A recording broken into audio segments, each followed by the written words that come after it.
अस्सलाम वालेकुम। लो जी बच्चों, आज चैप्टर नंबर 13 करेंगे और ये स्मार्ट सिलेबस में उन्होंने पूरा का पूरा चैप्टर ही दे दिया, यानी कोई भी न्यूमेरिकल जो है वो छुड़वाया नहीं है, तो सारे ही न्यूमेरिकल हमें करने हैं।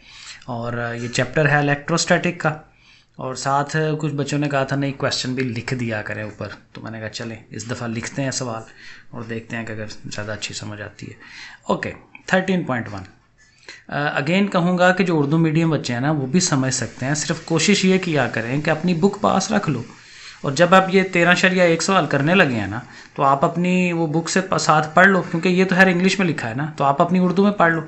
बाकी जो सवाल होना है वो आपने ऐसे ही करना है, ठीक है ना। उसमें उर्दू में आप क्यू को उर्दू में तो नहीं लिखना या ई को उर्दू में तो नहीं लिखना, तो वो वैसे ही होना है, इसलिए सारे समझ सकते हैं, मसला कोई नहीं है।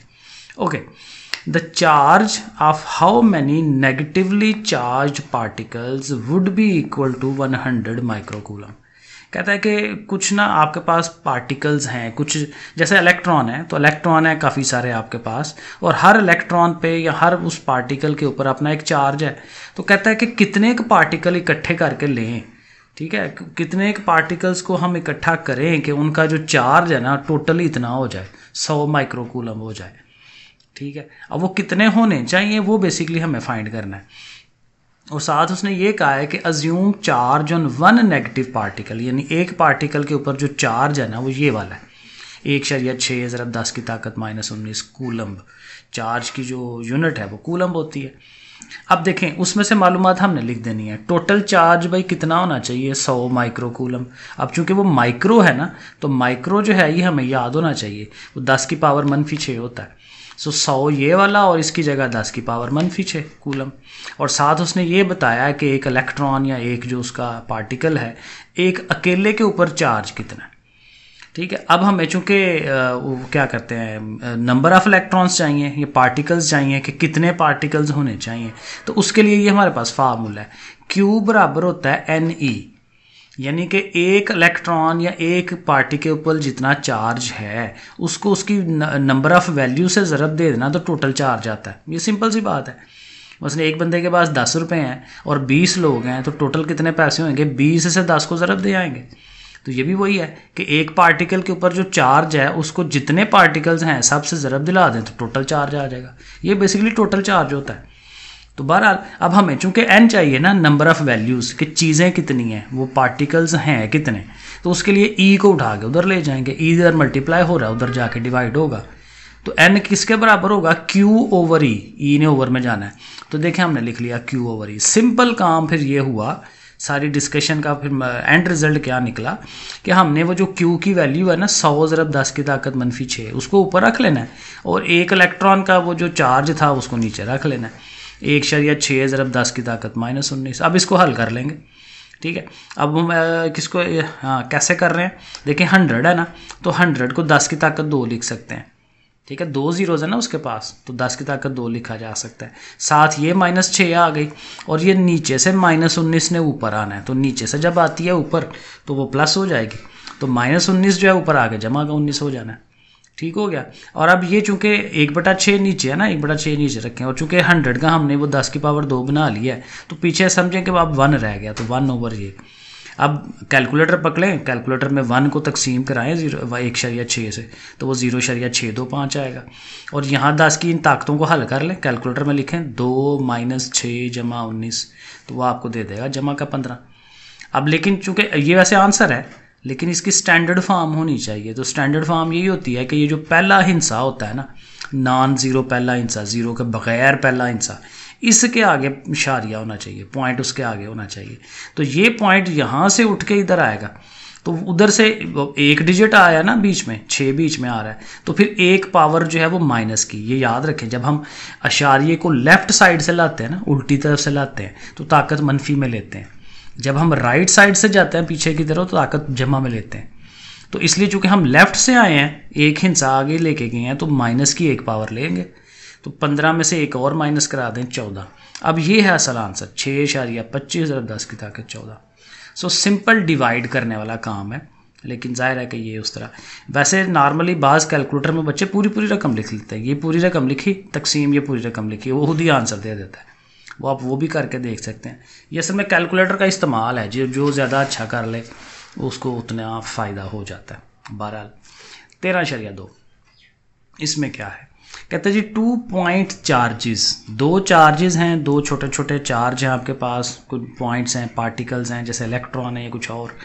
तो एक का है Q1, उसके ऊपर है 10 माइक्रोकूलम, और दूसरा Q2 है, उसकी 5 माइक्रोकूलम चार्ज है। ओके, 2 चीज़ें हो गई चार्जेस, ठीक है। एक Q1 हो जाएगा, एक Q2 हो जाएगा, वो लिख लेंगे। Are placed at a distance of 150 centimetre, दोनों के दरमियान फासला जो है वो 150 सेंटीमीटर का है। तो देखें फासला R होता है, 150 सेंटीमीटर हमने लिख लेना है। फिर कहता है what will be the Coulomb's force, Coulomb's force F वो हमें फाइंड करनी है बिटवीन देम। तो F जो है वो मालूम करनी है, ये F हमें मालूम करना है।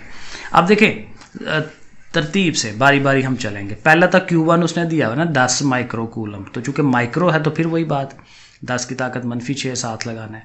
5 माइक्रोकूलम है दूसरा, तो उसके भी माइक्रो में 10 की पावर -6 लिखें, ठीक है। फिर वो जो R था उनके दरमियान जो फासला था 150 सेंटीमीटर है। स्टैंडर्ड यूनिट मीटर होती है, तो हमें सेंटीमीटर और मीटर में आपको पता है 100 का गैप होता है, तो 100 पे डिवाइड कराएं इसे, कैलकुलेटर पे 100 पे डिवाइड कराएंगे 1.5 आ जाएगा मीटर्स। तो ये R को भी कन्वर्ट कर लिया। अब वो फार्मूला जो है वो ये लगता है, ये जो कूलम्स फोर्स का फार्मूला है बहुत मशहूर फार्मूला है, इसको हमें याद करना है। F बराबर होता है K Q1 Q2 over R square. कि Q1 Q2 है और नीचे R के ऊपर स्क्वायर है, मुरब्बा है, ये 1 2 है, ये वो मुरब्बे नहीं है 12। तो ये 1 2 3 4 इन चारों वैल्यूज़ का हमें पता होगा तो हम F निकाल सकते हैं। Q1 दिया हुआ है, Q2 दिया हुआ है, R भी दिया हुआ है, K नहीं है, तो K हमें खुद से याद रखना होता है। ये K की वैल्यू 9 ज़रब 10 की ताकत 9, ये याद करें, रट्टा मार लें इसे। अब वैल्यूज़ लगाएं इस फार्मूले में। K की जगह आ गया 9 ज़रब 10 की ताकत 9, Q1 10 ज़रब 10 की ताकत 6 था -6, और जो Q2 था वो 5 था माइक्रोकूलम, 5 ज़रब 10 की ताकत -6, और R हमने 1.5 लिया मीटर में, लेकिन उसके ऊपर स्क्वायर भी लेना है। अब हल करेंगे उसे, ये 9 ये 10 और ये 5, इन तीनों को ज़रब दिला दें। 9 10 बार 90, 90 को 5 से करेंगे 450। अब ये जो 10 की पावर्स हैं उनको आप इकट्ठा कर लें, इजी। 9 ये लिखे -6 और नीचे 1.5 का स्क्वायर लें, 2.25 हो जाएगा, मुरब्बा लें इसका। अब इसको हल करना है, 450 को 2.25 से डिवाइड करा लें, 200 आ गया। और यहाँ देखें 10 की ताकत 9 में से 6 और 6 12, 9 में से 12 माइनस करें -3 आता है, कैलकुलेटर पर करें, लिखें 9 -6 वो भी दे देगा -3, ठीक है। और चूँकि ये वैसे आंसर आ गया, लेकिन इसको ज़रा सही अच्छा सा लिखना हो तो ये -3 ताकत है ना, तो -3 का मतलब क्या है कि इसका पॉइंट जो है वो यहाँ पड़ा हुआ है, तो यहाँ से 3 हिस्से पीछे जाना है। मनफी का मतलब पीछे, लेफ़्ट साइड पे, लेफ़्ट हमेशा वो मनफी में ही होता है, मनफी को पूरा करेगा। तो 1 2 3, तो यहाँ पहुँचेगा 2 के पीछे, तो देखें 2 के पीछे हमने अपना इशारिया लगा लिया -3 ताकत की वजह से, तो 0.2 न्यूटन आ जाएगा। यहाँ तक भी सही है, लेकिन ये ज़्यादा अच्छा आंसर है। अच्छा, साथ उसने डायरेक्शन भी पूछी हुई थी, also find the direction of the force, कि ये जो फोर्स आपने मालूम की है इसकी, क्योंकि ताकत है ना, तो वो 2 तरह की होती है ताकत। वो जो दोनों चार्ज पार्टिकल्स हैं वो या तो अट्रैक्ट होंगे या एक दूसरे से दूर जाएंगे। अट्रैक्ट कब होते हैं, जब एक पे प्लस का साइन हो, एक पे माइनस का हो। Positive charge negative charge opposite हों तो अट्रैक्ट होते हैं, ठीक है। तो एक जैसे होंगे तो रिपेल होते हैं, ठीक है। तो बहरहाल मिसाल मुझे मेरे माइंड में आ रही है कि जैसे लड़की लड़का है तो उनमें अट्रैक्शन पैदा होगी, तो जो लड़का लड़का है उसमें अट्रैक्शन नहीं होगी ना, तो वो एक दूसरे से दूर, तो बहरहाल तो खैर वो दूसरी तरफ बात चली गई, ठीक है। तो रिपल्शन होगी इनके दरमियान, ये हमें रिपेल होना है, इन्होंने एक दूसरे से दूर जाना है, क्योंकि दोनों पॉजिटिव चार्ज वाले, दोनों नेगेटिव हों दोनों पॉजिटिव हों तो रिपेल होते हैं, और अगर एक पॉजिटिव एक नेगेटिव हो तो अट्रैक्ट करते हैं एक दूसरे को। तो बहरहाल ये 13.2 हो गया। सो काम इजी है, जस्ट फार्मूला हमें आना चाहिए, ये याद होना चाहिए। 13.3 पे आ जाए। ओके, अब इसमें क्या है, the force of repulsion, force उसने दे दिया, साथ बता भी दिया रिपल्शन है, एक दूसरे को दूर भेजते हैं, बिटवीन 2 आइडेंटिकल, ये अहम चीज़ है, पार्टिकल्स कौन से हैं जो एक जैसे हैं, दोनों पे एक जैसा चार्ज होगा, ठीक है, Q1 Q2, ठीक है, पॉजिटिवली चार्ज हैं, पॉजिटिव उन पे चार्ज है, और उनकी जो फोर्स है वो ये है, पिछले सवाल में फोर्स मालूम करनी थी, यहाँ फोर्स उसने दे दी है, तो हम लिख लेंगे F = 0.8। Okay, so when the charges are 0.1 metre apart, एक दूसरे से जो फासला है वो कितना है 0.1 का, वो भी लिख लिया R। ठीक है, find the value of each charge, दोनों चार्ज हमें चाहिए, Q1 भी चाहिए Q2 भी चाहिए, लेकिन हमें पता है कि दोनों बराबर हैं। ठीक है, दोनों की जगह हम Q लिख देंगे। और फिर वही बात, ये K हमें पता होना चाहिए, फार्मूला जिसको मैं कह रहा हूँ रट्टा मारें इसे। अब चूंकि हमें ये Q1 Q2 चाहिए ना, तो इनको अकेला करें, ये K और ये R² दोनों उठ के उधर जाने चाहिए। R² बटे में है, डिवाइड कर रहा है, उधर जाके ज़रब खाएगा FR², और K ऊपर है, मल्टीप्लाई हो रहा है, इसने डिवाइड में आना है, तो Q1 Q2 अकेला हो जाएगा। अब देखें Q1 Q2 की जगह मैंने Q का स्क्वायर लिख लिया, क्योंकि Q1 और Q2 ये दोनों किसके इक्वल हैं, Q के, क्योंकि दोनों बराबर हैं। तो ये भी Q होगा, ये भी Q होगा, तो Q और Q स्क्वायर हो जाना है, तो इसलिए मैंने वो Q² लिख दिया। अब ये हमें पता चल गया कि Q² किसके बराबर है जी, इन तीन चीज़ों के। इनकी वैल्यूज़ लगा लेते हैं। F की जगह 0.8, R की जगह पे वो 0.1 जो उसका डिस्टेंस है, लेकिन R के ऊपर स्क्वायर है, यहाँ स्क्वायर लिखें, ये बीच में गलती हुई है। और K की वैल्यू ओवर में आती है, 9 × 10 की ताकत 9। इसको अब हल करेंगे, तो पहले तो आप ये कर लेना 0.1 का स्क्वायर ले लें, मैंने उसको वैसे 2 दफ़ा लिख लिया, एक ही बात है। तो 0.8 को 0.1 से फिर 0.1 से मल्टीप्लाई कराएं, तो करा के ये आ जाएगा 0.008, नीचे 9 है। ठीक है, और ये जो 10 की ताकत 9 थी ना नीचे, उसको ऊपर ले जाएं, ऊपर जाके मनफी की हो जाएगी, -9। ठीक है, वो साथ आती जाएगी। अब ये इसको इससे डिवाइड कराएं। ठीक है, डिवाइड कराएंगे तो 0.00088 हो जाएगा। ठीक है, 10 की ताकत -9। अब इसको अगर दोबारा स्टैंडर्ड फॉर्म में लाना है, तो पॉइंट कहाँ होना चाहिए, इधर, पहले इनसे क्या आगे। तो कितने डिजिट वो मूव करेगा, 1 2 3 4 डिजिट, तो 10 की ताकत -4, लेफ्ट से आ रहे हैं ना, लेफ्ट से आए तो -4 लेते हैं। तो देखें 8 हो गया, और 10 की ताकत -9 तो पहले से थी, और -4 अब इसकी आ गई, सॉरी अब नज़र आ रहा होगा ये। ठीक है, तो -4 उसकी वजह से, तो -9 और -4 -13। अब लेकिन मसला ये भी आंसर नहीं है, क्योंकि हमारा ये Q² आ रहा है, तो स्क्वायर खत्म, हमें तो एक सिंगल Q चाहिए ना, तो स्क्वायर खत्म करने के लिए अंडर रूट लें दोनों तरफ, तो फिर Q, अब इसका अंडर रूट लेंगे तो अब ये आएगा, तो दोनों के ऊपर ये चार्ज होगा, Q1 के ऊपर भी Q2 के ऊपर भी। ठीक है, तो both the charges are this one, so ये हो जाएगा। तो दोनों में देखें ये कूलम्स फार्मूला ही लग रहा है। ओके, 13.4 पे चलते हैं। Okay, 2 charges repel each other, again repel कर रहे हैं एक दूसरे को, तो जाहिर है दोनों पे पॉजिटिव होगा या दोनों पे नेगेटिव होगा। Okay, each other with the force of this one, ये फोर्स दे दिया उसने, हमने लिख लेनी है, फोर्स जो है वो ये है, 2 चार्जेस हैं Q1 Q2 लिख लिए। जितना लिख लें डाटा वो अच्छा होता है, सवाल को समझने में आसानी होती है। When they are 5 centimetre apart, एक दूसरे से फासला कितना आ गया, 5 सेंटीमीटर का, तो चूंकि अगेन ये सेंटीमीटर है तो 100 पे डिवाइड कराएं। ये इतनी दफ़ा करना पड़ता है कि ये वैसे ही बंदे को याद हो जाता है कि सेंटीमीटर हमेशा मीटर में होना चाहिए। पिछले सवालों में भी कहीं किए हुए हमने इसी तरह का काम, तो ये बड़ी दफ़ा होता है ये। तो 100 पे डिवाइड कराएं, 0.05 आ जाएगा। ठीक हो गया। आगे क्या कहता है, फाइंड द फोर्स बिटवीन, ज़ाहिर फोर्स हमें चाहिए, F मालूम करना है, F मालूम करना है, F तो ऊपर उसने दिया हुआ है। ओके, कहता क्या आगे, find the force between the same charges when they are 2 centimetre apart. अब देखें ना, पहली फोर्स तो उसने दी है, ठीक है, जब वो 5 सेंटीमीटर अपार्ट है, लेकिन कहता है कि अगर 5 सेंटीमीटर नहीं 2 सेंटीमीटर अपार्ट है, डिस्टेंस चेंज हो गया ना, तो जब डिस्टेंस चेंज होगा दोनों के दरमियान, मसलन पहले यहाँ पे हैं और अब यहाँ पे हो गए हैं, तो जाहिर है इधर वाली फोर्स और होनी है, इधर वाली फोर्स और होनी है, तो अब फोर्स क्या होगी वो मालूम करनी है। तो वो मालूमात हमारे पास जो हैं वो हमने लिख लेनी है। ठीक है, पहले वो वैल्यूज़ थी, K की वैल्यू, फार्मूला लगाएंगे ना। अब देखें असल बात ये है कि हमें Q1 Q2 का नहीं पता, तो हमने जब ये फार्मूला पहली दफ़ा लगाना है ना, तो यहाँ लगाने से Q1 Q2 ही निकाल लेना है। तो वो Q1 Q2 कैसे निकलेगा, अगेन वही बात कि K और R² को उधर लेके जाना है, जैसे पिछले 13.3 में किया था। R² बटे में है, इधर आके F से उसने ज़रब खानी है, FR², और K नीचे चला जाना है, FR² ओवर K, तो ये बन जाता है FR² ओवर K। अब ये वैल्यूज़ लगा लें, क्योंकि F की वैल्यू भी है, R की वैल्यू भी है, K की वैल्यू का हमें पता है। अब इसको हल करके ना ये Q1 Q2 आ जाएगा, या इसको ऐसे ही रहने दें। अब दोबारा फार्मूला लगना है, क्योंकि अब उसने कहा है कि डिस्टेंस चेंज करके देखें अब कितनी फोर्स बनती है। तो डिस्टेंस चेंज अब करना है, उसने कहा था 2 सेंटीमीटर, अब 2 सेंटीमीटर के साथ चलेंगे। डिस्टेंस कितना है 2 सेंटीमीटर, 2 को कन्वर्ट करवाएं 0.02 मीटर, 100 से डिवाइड किया, दोबारा फार्मूला लिखेंगे। लेकिन आप Q1 Q2 लैदा कर लें क्योंकि उसकी वैल्यू हमने पुट करानी है, पीछे हमने मालूम की है ना। तो K की वैल्यू वही 9 × 10⁻⁹, R स्क्वायर ये जो अब R ये वाला आया 0.02 वो हम लगाएंगे उसकी जगह पे, और Q1 Q2 की जो वैल्यू हमने पीछे मालूम की है ये वाली जो भी हमने बनाई है, ठीक है, इसको हमने पूरी की पूरी को यहाँ इधर लिख देना है। अब इससे फ़ायदा क्या होगा देखें, ये पूरी अमाउंट इस पूरी से कट जाएगी, के अमाउंट कट जाती है, बाकी ये ऊपर वाली रह गई और ये रह गई, इनको लिख लें। 0.1 लिखा है, 0.05 का स्केयर है ना, तो मैंने 2 दफ़ा लिख लिया। नीचे वाली चीज़ का भी स्केयर है, उसको भी मैंने 2 दफ़ा लिख लिया। स्केयर ले लें, ऐसी बात है, आप अपने तरीके से भी कर सकते हैं।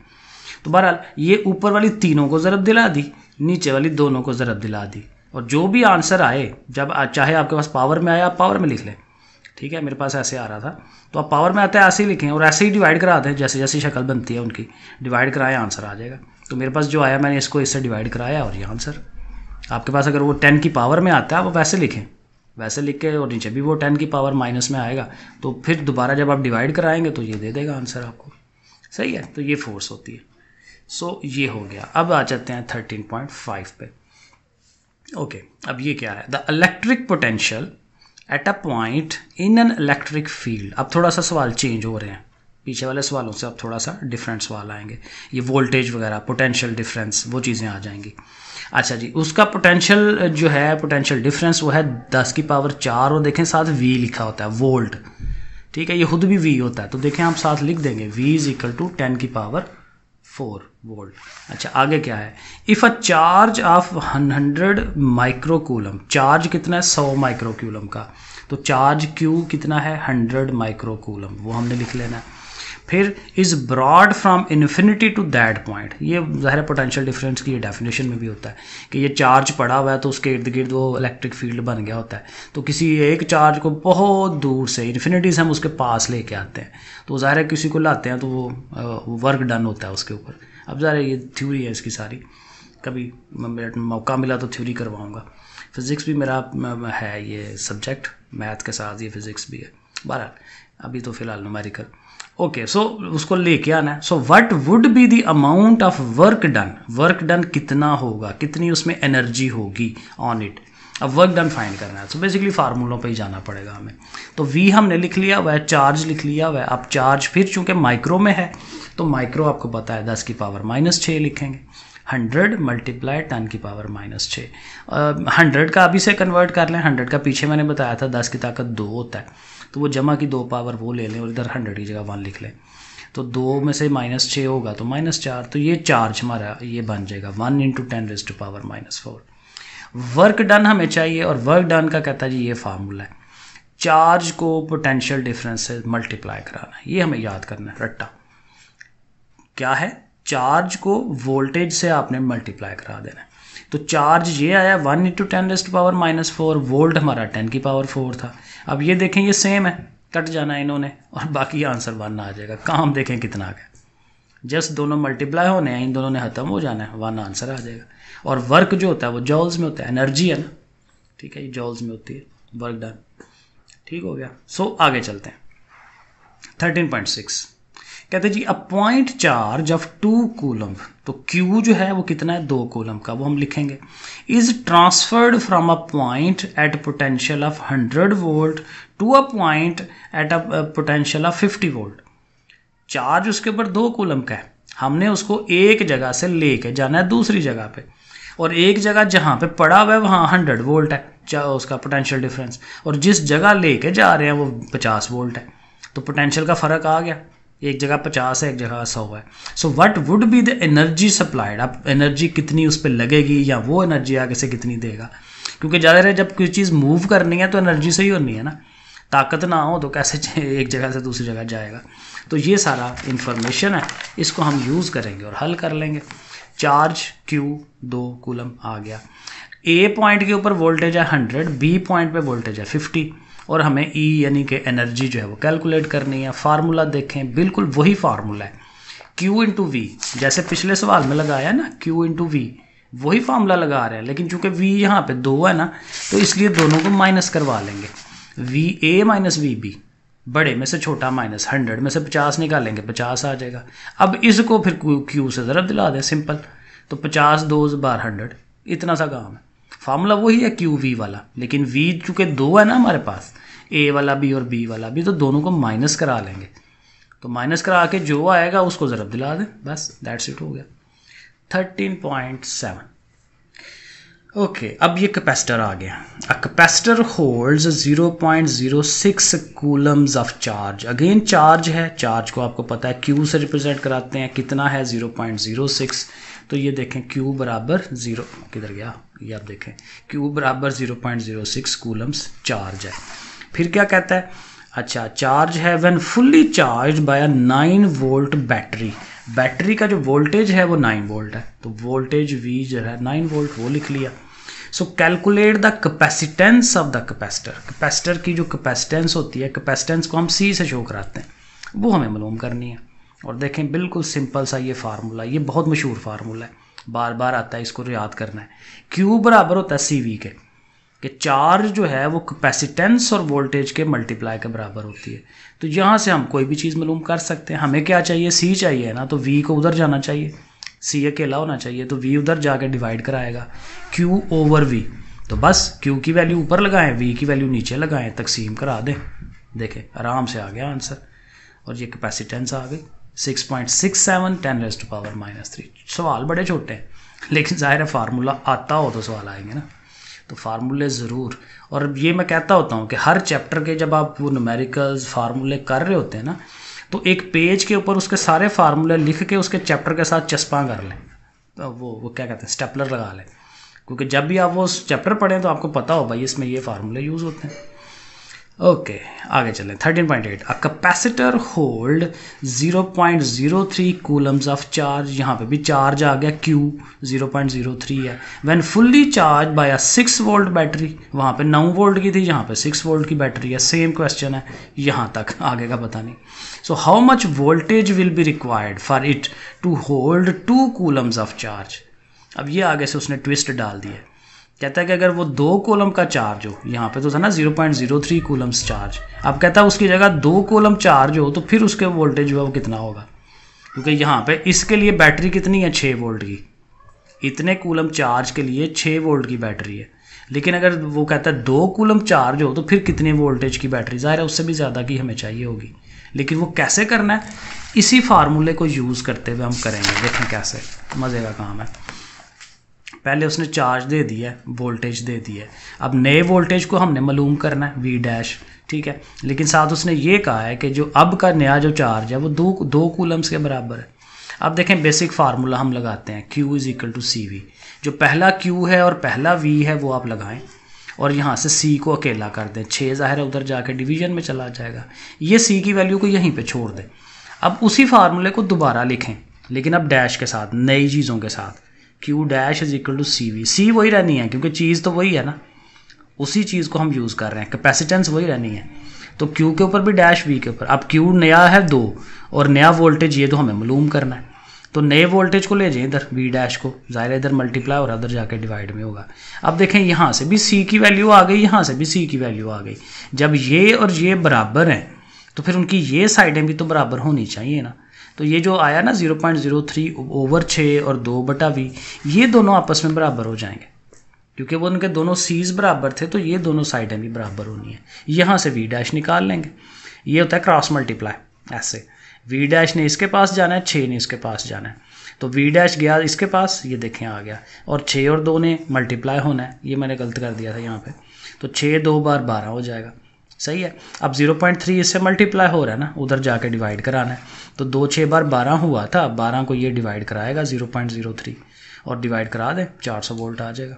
तो ये देखें कितनी बड़ी बैटरी करनी पड़ेगी 2 कूलम चार्ज के लिए, 6 से 400 पे जाना पड़ रहा है। लो जी, कितने रह गए सवाल, उफ 1 2 सवाल अभी और है, चले करते हैं, कोई बात नहीं, मेहनत।